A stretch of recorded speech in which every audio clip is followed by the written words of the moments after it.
Hello viewers, welcome to the review of match number 55 between Sunrisers Hyderabad and Mumbai Indians.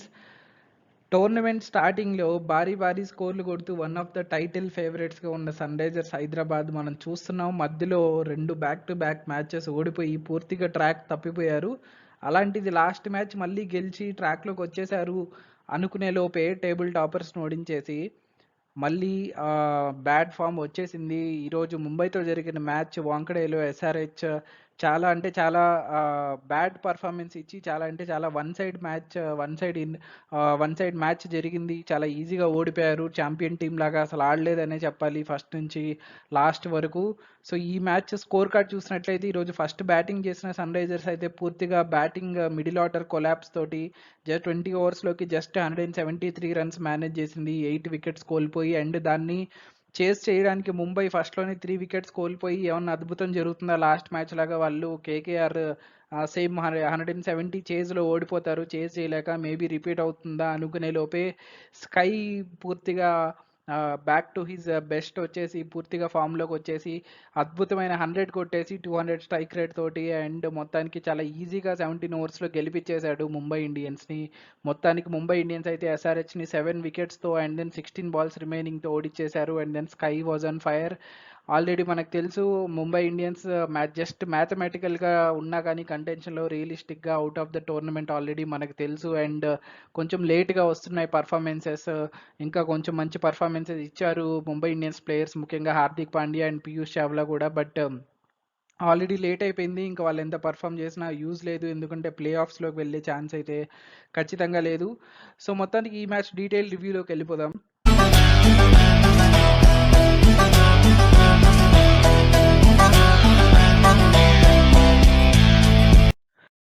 So ఈ match toss గెలిచింది అయితే Mumbai Indians captain Hardik Pandya and చాలా ధైర్యంగా bowling తీసుకున్నారు. And ఎందుకంటే ఫస్ట్లో ఎస్ఆర్హెచ్కి బ్యాటింగ్ ఇస్తే ఏం జరిగిందో మనం చూసాం, బట్ ఇప్పుడు అంత సీన్ లేదు అన్నట్టుగా ఉంది. సో ధైర్యంగా బ్యాటింగ్ ఇచ్చారు, ఎందుకంటే డ్యూ ఎక్కువ ఉంటుంది ముంబైలో. సో ఆ కండిషన్స్ సెకండ్ ఇన్నింగ్స్లో యూస్ చేసుకుంటూ బ్యాటింగ్ రన్స్ ఈజీగా స్కోర్ చేయొచ్చు కాబట్టి బౌలింగ్ తీసుకున్నారు. Very good decision by Mumbai Indians. And then team changes విషయానికి వస్తే ముంబై ఇండియన్స్ 1 చేంజ్ చేసింది. గెరాల్డ్ కోయిట్జీని పక్కన పెట్టి ఇండియన్ బౌలర్ అన్షుల్ కాంబోజ్ని అన్క్యాప్డ్ ప్లేయర్ తీసుకున్నారు టీంలోకి. తన పేరు కూడా ఎవరికి ఐడియా ఉండదు ఈ మ్యాచ్ ముందు వరకు. మేబీ గెరాల్డ్ కోయిట్జీకి మధ్యలో ఇంజరీ వల్ల మిస్ అవ్వడం చూసాం కొన్ని మ్యాచెస్, 1-2 మ్యాచెస్. సో మేబీ అదే రిపీట్ అయి ఉండొచ్చు, అందుకంటే పెద్ద రీజన్ కనిపించట్లేదు ఈ చేంజ్కి. అండ్ ఎస్ఆర్హెచ్ అయితే 1 చేంజ్ చేసింది, విచ్ ఈజ్ అన్మోల్ ప్రీత్ సింగ్ ప్లేస్లో. తను 1 డౌన్లో వచ్చి 2 మ్యాచెస్ ఫెయిల్ అయిపోయాడు. సో తన ప్లేస్లో మయాంక్ అగర్వాల్ని పక్కన పెట్టారు. మనకు తెలిసిందే ఫస్ట్లో ఆడిచ్చి తర్వాత ఇన్ని మ్యాచెస్. సో తనకి మొత్తానికి మళ్ళీ ఛాన్స్ ఇచ్చారు. అండ్ దెన్ యాక్చువల్లీ ఇది వాంటెడ్ చేంజ్. ఇది సెకండ్ జైదేవ్ ఉన్నత్కద్ బదులు ఇంపాక్ట్ ప్లేయర్గా సన్వీర్ సింగ్ అనే అన్క్యాప్డ్ ప్లేయర్ ఆడాల్సి వచ్చింది. బట్ దానికి రీజన్ ఏంటంటే ఫస్ట్ ఇన్నింగ్స్లో ఎక్కువ వికెట్స్ పడిపోయాయి కాబట్టి ఒక ఆల్రౌండర్ని ఇంపాక్ట్ ప్లేయర్గా తీసుకున్నారు లాస్ట్లో. బౌలింగ్కి బ్యాటింగ్కి రెండింటికి పనికి వస్తుందని, ఎందుకంటే ఇంకా 2-3 ఓవర్స్ రిమైనింగ్ ఉన్నాయి అండ్ ఆల్రెడీ 7 వికెట్స్ పడిపోయాయి. సో వాళ్ళకి అవసరమైంది ఎక్స్ట్రా బ్యాట్స్మెన్. సో కాబట్టి తీసుకున్నారు. అదర్వైజ్ ఈ మ్యాచ్లో ఉమ్రాన్ మలిక్ని ఇంపాక్ట్ ప్లేయర్గా తీసుకునే ఛాన్సెస్ ఉంది అని చెప్తున్నారు. తన రన్అప్ కూడా మార్క్ చేసుకున్నారని చెప్పారు. సో మొత్తానికి బ్యాట్ లెక్క వికెట్స్ పడిపోయాయి కాబట్టి తను రావాల్సి వచ్చింది ఎక్స్ట్రా బ్యాట్స్మెన్ కోసం. అదర్వైజ్ మనం ఉమ్రాన్ మలిక్ని మొత్తానికి చూసేవాళ్ళం ఈ సీజన్లో ఫస్ట్ టైం తన బ్యాట్ లెక్ అని చెప్పాలి.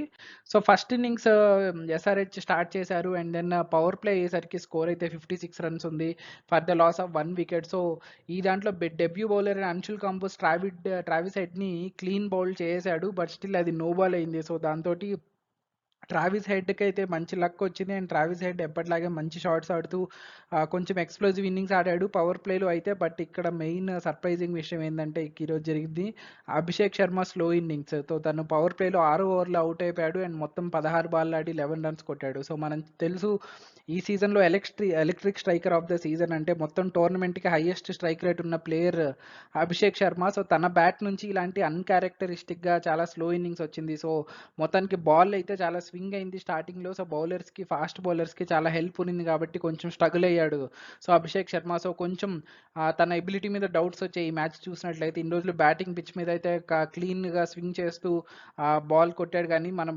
అబ్రాడ్కి అలా ఒకవేళ ఇండియాకి సెలెక్ట్ చేసి అబ్రాడ్కి అలా వెళ్తే బాల్ స్వింగ్ అవుతున్న కండిషన్స్లో బాగా ఇబ్బంది పడతాడు అన్నట్టయితే ఇవాళ ఇన్నింగ్స్ చూసినట్టయితే అర్థమవుతుంది మొత్తానికి. తను ఔట్ అయిపోయిన తర్వాత మొత్తానికి 1 డౌన్‌లో మయాంక్ అగర్వాల్ వచ్చేసాడు. వాళ్ళు చేసుకున్న చేంజ్ అండ్ దెన్ నెక్స్ట్ 4 ఓవర్స్‌లో మయాంక్ అగర్వాల్ ఔట్ అయిపోయాడు. మళ్ళీ ఫెయిల్ అయిపోయాడు. సో, మయాంక్ అగర్వాల్ ఇంకా నాకు తెలిసి మేబీ నెక్స్ట్ మ్యాచ్ కూడా ఆడిచ్చి దాని తర్వాత పక్కన పెట్టేస్తారు మళ్ళీ ఫెయిల్ అయితే. సో, మేబీ రాహుల్ త్రిపాఠికి ఛాన్సెస్ ఇవ్వచ్చు. బట్ మయాంక్ అగర్వాల్ అయితే యూజ్ చేసుకోవట్లేదు. తనకి వచ్చిన ఛాన్సెస్‌ని ఈ టోర్నమెంట్‌లో పూర్తిగా ఫెయిల్ అయిపోయాడు.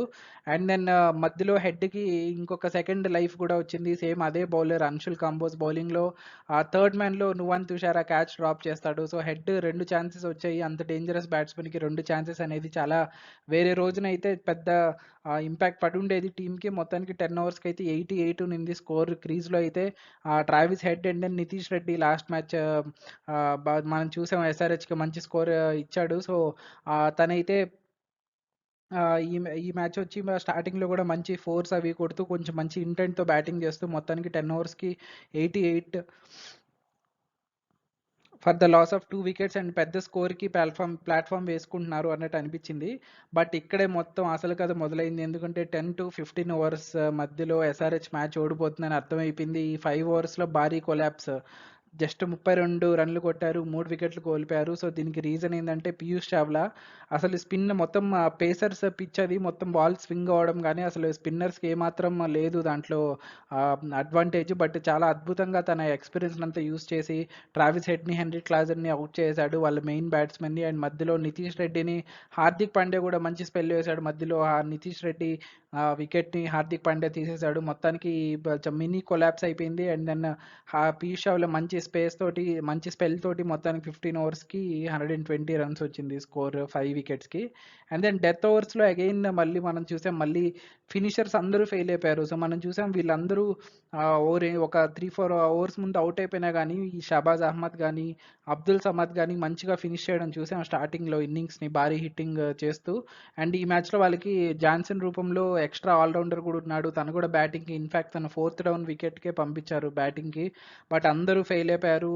మొత్తానికి ఈ మాత్రం స్కోర్ అన్నా వచ్చిందంటే దానికి రీజన్ లాస్ట్‌లో ప్యాట్ కమిన్స్ మనకు తెలుసు కొంచెం ఎక్స్‌ప్లోజివ్ ఇన్నింగ్స్ ఆడగలడు. అప్పుడప్పుడు మనం చూసాం ఒకసారి కేకేఆర్‌కి 14 బాల్స్‌కి 50 కూడా కొట్టున్నాడు తను. మొత్తానికి ఈ మ్యాచ్‌లో అయితే 200 స్ట్రైక్ రేట్‌తో 17 బాల్స్‌కి 35 అండ్ లాస్ట్ బాల్ వరకు ఉండి కొంచెం రెస్పెక్టబుల్ టోటల్ అందించాడు ఎస్ఆర్‌హెచ్‌కి 173 అంటే. 173 అంటే ఇంతకుముందు సీజన్స్‌లో కొంచెం రెస్పెక్టబుల్ టోటల్, డీసెంట్ టోటల్ గానీ ఈసారి ఉన్న స్కోర్స్‌కి అయితే అసలు వేస్ట్ టోటల్ అన్నట్టే అవుతుంది. అండ్ అదే ప్రూవ్ అయింది సెకండ్ ఇన్నింగ్స్‌లో కూడా. మొత్తానికి సమాద్ ఔట్ అయిపోయాక ఇంకా 3 ఓవర్స్ ఉన్నాయి కాబట్టి వాళ్ళు ఇంపాక్ట్ ప్లేయర్‌గా ఎక్స్ట్రా బ్యాట్స్‌మెన్ కావాల్సొచ్చి సన్‌వీర్ సింగ్‌ని తీసుకున్నారు. సో, అక్కడ కూడా కొంచెం బొక్కబడింది ఎస్ఆర్‌హెచ్‌కి చెప్పాలంటే. ఎందుకంటే సెకండ్ ఇన్నింగ్స్‌లో ఎక్స్ట్రా బౌలర్‌ని తెచ్చుకునేవాళ్ళు ఇంపాక్ట్ ప్లేయర్‌గా. ఒకవేళ కొంచెం డీసెంట్ 200 స్కోర్ ఉన్నా కూడా. బట్ దానివల్ల సెకండ్ ఇన్నింగ్స్‌లో బౌలర్స్ కూడా తక్కువైపోయారు ఎస్ఆర్‌హెచ్‌కి. కీ పర్ఫార్మర్స్ అంటే ట్రావిస్ హెడ్ టాప్ స్కోరర్ ఇన్నింగ్స్‌లో అండ్ దెన్ పీయూష్ చావ్లా.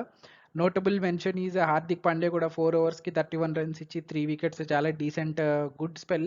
హార్దిక్ పాండ్యా మొత్తానికి మన టీమిండియాకైతే మంచి సైన్స్ అని చెప్పాలి. తను మంచి కొంచెం వెరీ గుడ్ స్పెల్ వేశాడు. అండ్ ఫెయిల్యూర్స్ మన మెయిన్ ఓపెనింగ్ బ్యాట్స్‌మెన్ స్లోగా ఆడిన Abhishek Sharma and then Henry Klaasen fail అయిపోయారు ఈ ఇన్నింగ్స్‌లో చూసినట్టయితే. మొత్తానికి దీనికి రెస్పాన్స్‌గా ఆడిన ముంబై ఇండియన్స్ అయితే పవర్ ప్లే స్కోర్ చూసి మళ్ళీ ఓడిపోతుందేమో లాస్ట్ మ్యాచ్ లాగా అనిపించింది. ఎందుకంటే పవర్ ప్లేలో అగైన్ బాల్ కంప్లీట్‌గా స్వింగ్ అయింది. అండ్ ఎస్ఆర్‌హెచ్ బౌలర్స్ అందరూ Marco Jansen, Pat Cummins, Bhuvneshwar Kumar అందరూ ఎక్స్‌పీరియన్స్‌డ్ బౌలర్స్ కాబట్టి మంచిగా స్వింగ్ రాబడుతూ వికెట్స్ కూడా తీయేశారు. మొత్తానికి ఇషాన్ కిషన్, రోహిత్ శర్మ, నమన్ ధీర్ అందరూ ఔట్ అయిపోయారు. ఆహ్ 5 ఓవర్స్‌కైతే స్కోర్ 35 అలానే ఉన్నింది. ఈ మాత్రం స్కోర్ వచ్చిందంటే లాస్ట్ ఓవర్‌లో కౌంటర్ అటాక్ స్టార్ట్ చేసేసాడు. పవర్ ప్లే లాస్ట్ ఓవర్‌లో ఆల్మోస్ట్ కమిన్స్ వేసిన ఓవర్‌లో 16, 17 రన్స్ కొట్టాడు కాబట్టి ఆల్మోస్ట్ ఇంత స్కోర్ వచ్చేసింది. 6 ఓవర్స్‌కి మొత్తానికి 52 వచ్చేసింది స్కోరు. అండ్ ఇక్కడ నుంచి అయితే వెనక్కి తిరిగి చూసుకోలేదు ముంబై ఇండియన్స్ ఎక్కడ. సో, నెక్స్ట్ 4 ఓవర్స్‌లో 32 రన్స్ కొట్టేశారు. తిలక్ వర్మ వచ్చాడు క్రీజ్‌లోకి. అండ్ దెన్ తనైతే నీట్‌గా సింగిల్స్ తీస్తూ స్కైకే స్ట్రైక్ ఇచ్చాడు కానీ మొత్తం పనంతా సూర్యకుమార్ యాదవ్ చేశాడు. ఫస్ట్ అయితే రీబిల్డ్ చేశారు. కొంచెం స్లోగా 800తో ఆడారు. నెక్స్ట్ 4 ఓవర్స్ 10 ఓవర్స్‌కి 84 వరకు తీసుకొచ్చారు స్కోర్‌ని. స్కై మాత్రం చాలా సాలిడ్‌గా అనిపించాడు. So, again very good sign world కప్‌కి అయితే ఇది మనకి. అండ్ దెన్ 10-15 ఓవర్స్‌లో విధ్వంసం స్టార్ట్ చేశారు. స్కై 50 కొట్టేశాడు ఈ స్టేజ్‌లోనే. అండ్ దెన్ చాలా చాలా మంచి షాట్స్ ఆడాడు. బట్ ఇక్కడ మెయిన్ నోటీస్ చేయాల్సింది ఏంటంటే కొంచెం ఇంజురీస్ కేర్ అయింది. మధ్యలో సింగిల్స్ తీసినప్పుడు కొంచెం ఫేస్‌లో బాధ చూపించడం గానీ, సరిగా క్విక్ సింగిల్స్ తీయలేకపోవడం గానీ, 2డీస్ తీయలేకపోవడం గానీ జరిగింది. కొంచెం చూస్తే కొంచెం ఏమన్నా గ్రోయిన్ ఇంజురీ అయినట్టు డౌట్ వచ్చింది చూసేటట్లయితే మొత్తానికి. కానీ టైమ్ అవుట్‌లో అయితే కొంచెం స్ట్రెచెస్ గానీ అలాంటివేమి తీయకుండా జస్ట్ డీహైడ్రేషన్ పోగొట్టుకోవడానికి డ్రింక్స్ అవి తీసుకున్నట్టు కనిపించాడు. సో, మేబీ స్లైట్ క్రాంప్ ఎక్కడన్నా అయ్యుండొచ్చు. మేబీ డీహైడ్రేషన్ వల్ల. ఎందుకంటే ముంబైలో చాలా హ్యూమిడ్‌గా ఉంటది ఈ టైంలో. సో, మొత్తానికి తనైతే మేబీ రిటైర్ అయిపోతాడు అన్నట్టు కూడా అనిపించింది ఒక స్టేజ్‌లో. బట్ తనైతే ఇన్నింగ్స్‌ని కంటిన్యూ చేశాడు. 15 ఓవర్స్‌కి 139 ఉన్నింది. ఇంకా జస్ట్ 34 రన్స్ ఉన్నింది టార్గెట్ అయితే. మొత్తానికి దాన్ని జస్ట్ 2.2 ఓవర్స్‌లోనే కొట్టేశారు. అండ్ అదే ఊపులో సెంచరీ కూడా కొట్టేశాడు. మొత్తానికి ఆ 35లో 26 ఏమో కొట్టాల్సి ఉన్నింది స్కై సెంచరీకి. But then Tilak Varma just సింగిల్సే తీస్తూ ఉన్నాడు కాబట్టి మిగతా రన్నింగ్ అంతా స్కోరింగ్ అంతా సూర్యకుమార్ యాదవ్ చేస్తూ మొత్తానికి లాస్ట్ ఓవర్‌లో 4 రన్స్ కొట్టాల్సి ఉన్నింది విన్‌కి అన్నప్పుడు ఒక 6 కొట్టేసి సెంచరీ కంప్లీట్ చేసుకుంటాడు.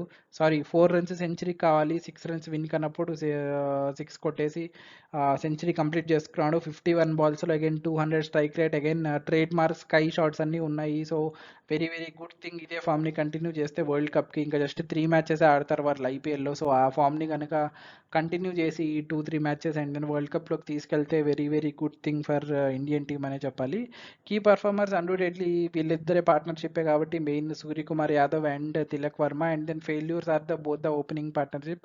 ఇషాన్ కిషన్ మనకు సంబంధం లేదు. బట్ రోహిత్ శర్మ ఫామ్ కొంచెం కన్సర్నింగ్గా ఉంది. ఎందుకంటే ఫస్ట్లో టాప్ 5-6 మ్యాచెస్కి ఆరెంజ్ క్యాప్ లిస్ట్లో టాప్ 5లో ఉన్నాడు తను. ఇప్పుడు ఎక్కడో వెళ్ళిపోయాడు లిస్ట్లో. ఎందుకంటే వరుసగా ప్రతి మ్యాచ్ ఫెయిల్ అవుతూ వస్తున్నాడు. అండ్ మనం చూస్తున్నాం లాస్ట్ 3-4 సీజన్స్ కూడా ఐపీఎల్లో పెద్దగా ఏమీ భారీ సీజన్ ఎప్పుడు రాలేదు రోహిత్ శర్మకి. Always 300 runs season, 350 runs. So, ఈసారి కూడా మేబీ కొంచెం 400 దాటొచ్చేమో కానీ బట్ ఒక యావరేజ్ సీజన్ లాగా మిగిలిపోబోతుంది రోహిత్ శర్మకి. మొత్తానికి ఇంకొక మిగిలిన 3 మ్యాచెస్లో అట్లీస్ట్ 2-3 అట్లీస్ట్ 1-2 మెయిన్ కొంచెం భారీ ఇన్నింగ్స్ ఆడితే కొంచెం కాన్ఫిడెన్స్ వస్తుంది వరల్డ్ కప్కి మనకి రోహిత్ శర్మ అయినా. అదర్వైజ్ రోహిత్ శర్మ ఫామ్ అయితే కొంచెం కన్సర్నింగ్గానే ఉంది.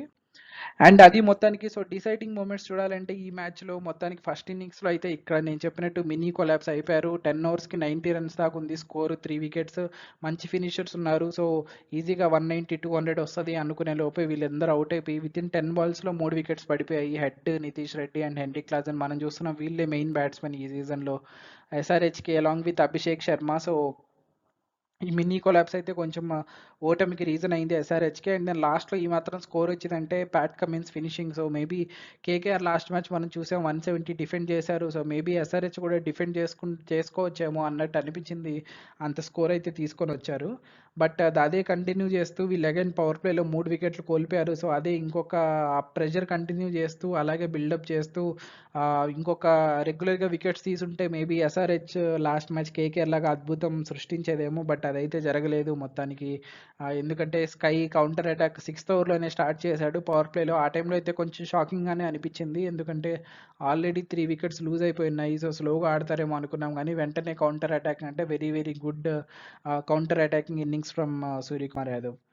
అండ్ ఈ మ్యాచ్‌లో స్టాట్స్ చెప్పాలంటే జస్ప్రీత్ బుమ్రా తన పర్పుల్ క్యాప్ రేస్‌లో లీడ్‌ని పెంచుకున్నాడు. 17-18 వికెట్స్‌కి వెళ్ళిపోయాడు. హర్షల్ పటేల్ సెకండ్‌లో ఉన్నాడు 17 వికెట్స్‌తో. మేబీ తను నెక్స్ట్ మ్యాచ్ 2 వికెట్స్ తీస్తే తనకు వస్తది purple cap. But otherwise Jasprit Bumrah దగ్గరే ఉంది ప్రస్తుతానికి పర్పుల్ క్యాప్ అయితే. అండ్ దెన్ స్కైకి ఇది ఐపీఎల్‌లో సెకండ్ 100 అండ్ ఓవరాల్‌గా 6th T20 100. మనకు తెలిసి ఇంటర్నేషనల్‌లోనే తనకి 4 సెంచరీలు ఉన్నాయి. సో, ఐపీఎల్‌లో మాత్రం ఇది రెండో 100. సో, ఇది SKY centuries count. And then ఈ match super man is Suryakumar Yadav and batman is under rated. ఈ స్టార్ ఈ మ్యాచ్‌లో అయితే పీయూష్ చావ్లా అన్‌డౌటెడ్‌లీ. ఎందుకంటే Travis Head and Henry Klaasen key wickets అపోజిషన్‌వి తీశాడు. అది కూడా స్పిన్‌కి ఏమాత్రం సహకారం లేని పిచ్ మీద. So, very very good performance by Piyush Chawla today. మొత్తానికి ఈ మ్యాచ్ తర్వాత పాయింట్ టేబుల్ చూసినట్టయితే సన్ రైజర్స్ హైదరాబాద్ 4th ప్లేస్‌లోనే ఉన్నారు. పొజిషన్ అయితే ఏం చేంజ్ అవ్వలేదు కానీ నెట్ రన్ రేట్ నెగెటివ్‌లోకి వెళ్ళిపోయింది. మనం చూడాల్సిన విషయం. సో, దీనివల్ల ఏం జరిగిందంటే టాప్ 2 ఫినిష్ ఇప్పుడు కష్టం ఇంకా ఎస్ఆర్హెచ్‌కి టాప్ 2. ఎందుకంటే ఎస్ఆర్హెచ్ మిగిలిన 3 మ్యాచ్‌లు గెలిచినా కూడా 18 పాయింట్లు వెళ్తారు. ఇన్‌ఫాక్ట్ చెన్నై గానీ, లక్నో గానీ అందరూ 18కే వెళ్ళగలరు మాక్సిమం. సో వీళ్ళలో కేకేఆర్, ఆర్ఆర్ జస్ట్ వాళ్ళకి ఇంకా 3, 4 మ్యాచ్‌లు ఉన్నాయి ఒక్కొక్కరికి. వాళ్ళు ఒక్క మ్యాచ్ గెలిచినా 18లో ఉంటారు. అండ్ వాళ్ళకి నెట్ రన్ రేట్ చాలా పాజిటివ్‌గా ఉంది. సో వాళ్ళు ఒక్క మ్యాచ్ గెలిచి నెట్ రన్ రేట్ కాపాడుకున్నా గానీ వాళ్ళు టాప్ 2లో ఉంటారు. సో ఓన్లీ ఇప్పుడు టాప్ 2కి ఎవరైనా ఛాలెంజ్ చేయగలరు అంటే సీఎస్‌కే మాత్రమే. ఎందుకంటే 18 వరకు ఎళ్లి నెట్ రన్ రేట్ ఉంది కాబట్టి. సో ఎస్ఆర్‌హెచ్, లక్నో అయితే టాప్ 2కి చేసే ఛాన్సే లేదు. వాళ్ళు ఇంకా ఖచ్చితంగా అందరూ టైలో ఉన్నారు. సో వీళ్ళంతా థర్డ్ అండ్ ఫోర్త్ స్పాట్ కోసం వీళ్ళు ముగ్గురు పోటీ పడాలి. అండ్ మనకు తెలుసు కింద ఢిల్లీ అండ్ ఆర్సీబీ కూడా కాసుకొని కూర్చున్నాయి. అన్ని మ్యాచెస్ గెలిస్తే మాకు కూడా ఛాన్స్ ఉంది అన్నట్టు మొత్తానికి థర్డ్ టీం నుంచి సెవెంత్ టీం వరకు ఛాన్సెస్ ఉన్నాయి. థర్డ్ అండ్ ఫోర్త్ ప్లేస్ టీంకి. టాప్ 2 మాత్రం కేకేఆర్ అండ్ రాజస్థాన్ కన్ఫర్మ్ అన్నట్టుగానే తెలుస్తూ ఉంది ప్రస్తుతానికి టేబుల్స్ పాయింట్స్ టేబుల్ చూస్తే. సో చూడాలి ఏమేమి జరుగుతుందో. సో ఇది ఈ వీడియో మీకు నచ్చినట్టయితే ప్లీజ్ లైక్ చేయండి. అండ్ నేను ఎవ్రీడే ఇలాగే రివ్యూ వీడియోస్ చేస్తూ ఉంటాను. నా ఛానల్ని సబ్స్క్రైబ్ చేసుకోండి. Thank you for watching. Take care. By.